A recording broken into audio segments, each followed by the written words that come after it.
조합제TV 시청자 여러분 안녕하십니까. 2019년 9월 2일 오후 1시입니다. 최보식이 만난 사람 조선일보 인기 인터뷰란이 있습니다. 오늘은 김수현 전대협 공동의장을 인터뷰를 했는데, 이 전대협은 과거에 극좌 운동권이 아니고 요새 그 전대협이란 말을 빌어가지고 일종의 우스개를 통해서 이 남북한의 좌익 수구 세력을 아주 조롱하는 아주 신선한 캠페인을 벌이고 있는 이 조직입니다. 김수현 전대협 공동의장을 인터뷰를 했는데 제목이 아주 멋집니다. 악마는 조롱을 견디지 못한다. 우리의 조롱으로 전대협 586 세대는 사라질 것이다. 악마는 조롱을 견디지 못한다.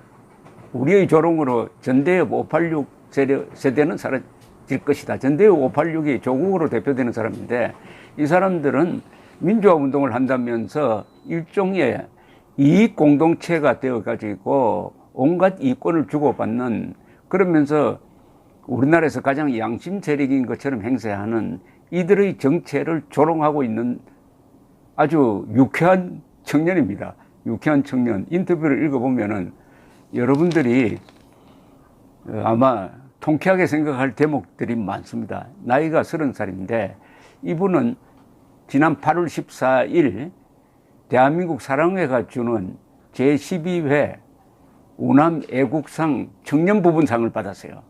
청년부분상을 받았습니다. 그때도 인사말을 하면서 이렇게 이야기했습니다. 결국 우리가 이깁니다. 애국 세력, 자유파가 이기는데 너무 짜증내면서 싸우지 맙시다. 우리가 이기는데 왜 그렇게 신경질 내면서 하면 됩니까? 우리는 웃으면서 저자들을 조롱하면서 타도하겠습니다라는 이야기를 했습니다. 거기 모였던 연세 드신 분들이 아주 만족해 했습니다. 그게 바로 악마는 조롱을 견디지 못한다. 왜 전대협이라는 장명을 했느냐에 대해서 이렇게 대답을 했네요. 처음 장명을 할 때는 수많은 아이디어가 나왔으나 지금 세상을 망치고 있는 전대협 586 세대를 조롱하기 위하여 전대협 이름을 채택했습니다. 586이라는 것은 1960년대생이고 80년대 대학을 다녔고 지금은 50대다 이거죠. 한때는 386으로 불렸습니다. 악마는 조롱을 견디지 못한다고 하지 않습니까? 우리가 그 이름을 계속 조롱하여 전대협 586 세대를 하루빨리 이 땅에서 사라지게 할 것입니다. 이렇게 이야기했습니다. 이분들은 아주 신랄하게 비판하는 이 말을 잘 만들어냅니다. 작년 12월에는 문제왕 시리즈 대자보를 만들었는데 전국 100여 개 대학에 붙였어요. 경제왕 문재인, 마차가 말을 끄는 기적의 소득 주도 성장, 기부왕 문재인, 나라까지 기부하는 통큰 지도자, 뭐 이런 걸 하면서 퍼포먼스도 했습니다. 여기에 대해서 이렇게 설명을 했습니다. 문재인 정권이 나라를 이상하게 끌고 가는 것에 참을 수가 없었습니다. 마음 맞는 친구들끼리 가만히 있어야 하겠나, 뭔가 보여주자라며 시작한 겁니다.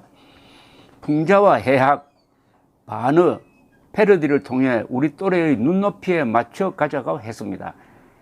대대적 이벤트를 벌릴 돈은 없고 우리가 할 수 있는 선에서 이왕이면 재밌게 해보자고 했죠. 이왕이면 애국을 하더라도 재밌게 하자. 이거 굉장히 중요한 거 아닙니까? 재미가 있어야 합니다. 공부도 공부를 고통스럽게 하는 사람과 재밌게 하는 사람은 천지 차이죠. 스포츠를 재밌게 하는 사람과 고통스럽게 하는 사람은 천지 차이입니다. 애국도 재밌게 해야 됩니다. 왜냐? 우리가 착한 사람들 편이고 최종 승리는 의심의 여지가 없이 우리 것입니다. 다만 시간이 좀 걸립니다. 그러면은 여유있게 재미있게 하자 이겁니다. 재미있게 애국하자.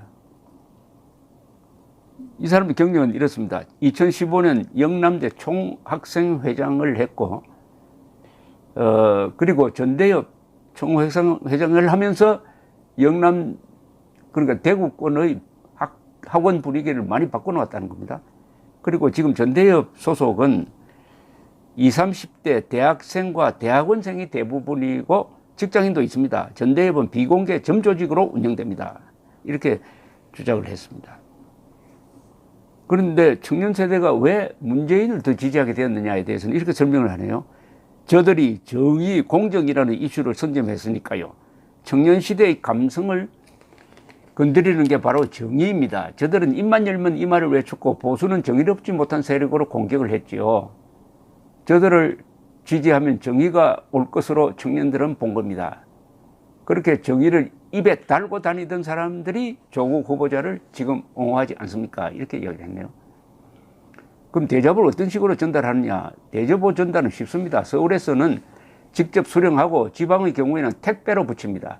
시간이 급하면은 고속버스에 보내 터미널에서 찾아가게 합니다. 610개 대학에 대자보를 붙이는데 총 12시간 걸렸습니다. 어느 지역에서는 낮 시간에 아르바이트로 바빠 밤에 붙이느라 늦었다는 친구들도 있었기 때문이었죠. 정말 고마운 젊은이들이 우리가 보이지 않는 데서 이렇게 밤을 새워서 아르바이트를 하면서 이렇게 일을 하고 있다는 겁니다. 이런 젊은 그들을 어떻게 도와줄지 한번 생각을 좀 해야 되겠습니다. 만우절에는 마치 김정은이 지령을 내린 것 같은 남조선 체제를 전복하자, 남조선 학생들에게 보내는 서신 이런 걸 붙였다가 이제 경찰에서 조사를 했는데, 조사를 하다가 이게 뭐 죄가 안 되니까 그만뒀다고 합니다. 여기에 대해서는 경찰의 노고에 감사하게 생각하고 그분들을 괴롭힐 뜻은 없습니다. 우리가 잘못한 게 있으면 수사받겠습니다. 주위에서 걱정해 주는 이들이 꽤 있습니다만 저는 떳떳한 일을 해서 잡혀가는 것에 대해 두렵지 않습니다. 이렇게 이야기했습니다. 경찰에서 그런 대자보를 붙였느냐고 물었기에 그렇다고 한 다음에 이렇게 대답을 했답니다. 경찰에 와달라는 이야기에 제가 뭘 잘못했는지 먼저 말해줄 수 있겠느냐고 물었더니 그냥 연락이 없다고 합니다. 김정은을 찬양하고 태극기를 불태우는 사람들은 가만히 놔두고 김정은의 잘못을 지적한 것은 문제가 되는 건가요? 석 달쯤 지나 내사 종결된 걸로 들었습니다. 라고 이야기했네요. 그리고 최근 퍼포먼스는 뭐냐면 오토바이와 자동차로 서울대학교에 나타나가지고 캠퍼스를 돌면서 자랑스러운 조국 교수님의 법무부 장관 임명을 가열차게 지지한다는 전단 20만 장을 뿌렸습니다. 이게 지지한다는 게 아니고 아주 웃어보자는 거죠. 악마는 조롱을 견디지 못한다. 악마를 상대로 이렇게 사실적으로 따지는 것도 한계가 있다는 겁니다. 물론 따져야죠. 그것은 악마에 넘어가기 쉬운 사람들을 각성시키기 위해는 그렇게 해야 되는데 악마는 절대로 변하지 않습니다. 대한민국은 지금 절대로 변하지 않는 악마 편이 있습니다. 악령 편이 있는 거죠. 김일성, 김정일, 김정은에게 충성하는 자는 악마, 악령, 뭐 악당 이렇게 불러야 되는 거 아니겠습니까? 최보식 기자가 이렇게 물었어요. 사람은 누구나 거짓말하고 잘못을 범합니다. 그러면서 부끄러워할 줄 알지요. 조국 후보자는 완벽한 쇼를 연출하듯이 자신의 삶을 포장해 온 것 같더군요. 지금껏 보지 못한 희귀 연구 대상입니다. 여기에 대해서 김수현 씨는 자본주의 혜택을 모두 누리면서 그는 온갖 사회주의 정의를 떠들어 왔습니다. 다른 사람의 잘못을 질타하면서 뒷전에서는 자기가 그런 짓을 다 해온 겁니다. 위선의 끝판왕이죠. 여기도 위선의 끝판왕이랍니다. 위선 대왕, 위선 정권, 위선입니다. 지금 한국의 이 시대를 규정하는 키워드가 위선입니다. 위선.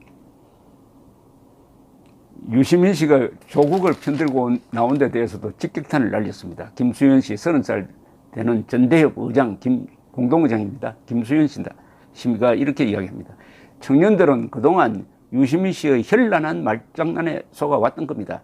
저들에게는 진영과 동지 의식만 작용합니다.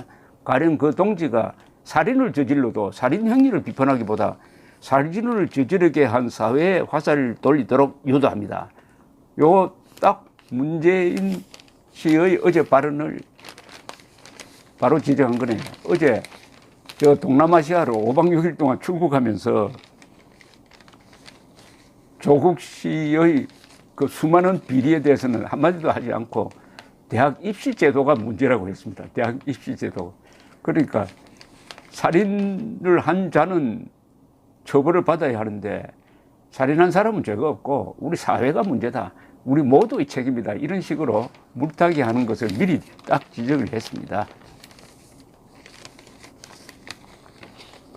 공격받고 있지는 않느냐고 하니까 저들에게서 많이 욕을 받아야 우리는 잘하고 있는 것입니다. 아직은 욕이 부족하다고 생각합니다. 욕 좀 더 해달라고 합니다. 욕을 더 달라고 한다. 그러면서 이 보수 세력에 대한 비판을 놓치지 않았습니다. 이렇게 이야기합니다. 광화문 집회에 가보면 그걸 많이 느낍니다. 나라를 걱정하는 어른들의 말씀 내용은 다 맞지만 마냥 딱딱하게 하니까 관심 없는 사람들이 귀에 들어가지가 않습니다. 때로는 자극적이고 희화화하고 망가지기도 하는 콘텐츠도 주목을 끌어야 합니다. 저쪽에서는 자기가 작사한 노래와 율동이 있고 재미있게 분위기를 만듭니다. 우파 쪽은 연설과 연설로 계속 이어집니다. 노래는 군가 아니면은 대한민국이 꼭 들어가는 대중가요를 틉니다. 이렇게 해서는 젊은 세대의 지지를 받기는 쉽지 않습니다. 지난 주말에는 보니까 정광훈 목사 팀이 문재인 대통령을 가둘 뒤주를 만들어가지고 뒤주를 가지고 광화문을 행진하고 있더라고요. 막 그런 노력도 하고 있습니다, 요새. 요즘 창업하는 젊은 친구들은 휴대폰이나 노트북 하나로 세련된 제품을 만들어내는데 왜 정치는 옛날에 주먹구구식으로 합니까? 세련된 정치가 되려면 20, 30대가 창업하듯이 정치에 도전해야 합니다. 어른들이 이들에게 문을 더 활짝 열어줘야 합니다. 그러면은 김수현 씨는 어떻게 이렇게 생각이 바뀌어졌느냐에 대해서는 이렇게 저는 공부는 별로였지만 사회 현상에 관심이 많았습니다. 대학 학생회 활동을 하게 되면 이승만, 박정희를 어떤 식으로든지 만날 수밖에 없습니다. 제 주위에서는 이들은 악일일 뿐입니다. 친일 부역 정권이니 독재 정권 등등 대한민국을 잘못 만들었다는 것이었죠. 남들이 그러니 그냥 그렇게 믿는 겁니다. 욕을 하더라도 알고 해야죠. 무슨 잘못이 그렇게 많은지 찾아볼수록 오히려 긍정적인 측면이 많았습니다. 그 뒤로 친구들에게 너희가 지금 누리고 있는 것은 너희가 욕하는 이승만, 박정희 덕분이라고 이야기를 하고 있습니다. 즉 이승만, 박정희를 바로 보니까 이 세상을 바로 보게 되었다. 아주 중요한 포인트입니다. 이승만, 박정희를 잘 아는 기성세대가 집안에서 이승만, 박정희를 가르쳐야 된다는 바로 이승만, 박정희입니다. 이승만, 박정희를 바로 알면은 대한민국을 바로 알게 된다는 겁니다. 요새 뭘 하느냐고 물었는데 이렇게 이야기한답니다. 제1과를 마친 뒤에 24시간 커피점에서 1대1로 만나 밤새 토론합니다. 한 달에 25번쯤 합니다. 참 이게 진짜 혁명입니다. 이게 진짜 혁명입니다. 조지 오웰이 이야기했듯이 거짓이 판치는 세상에서는 진실을 말하는 게 혁명이다.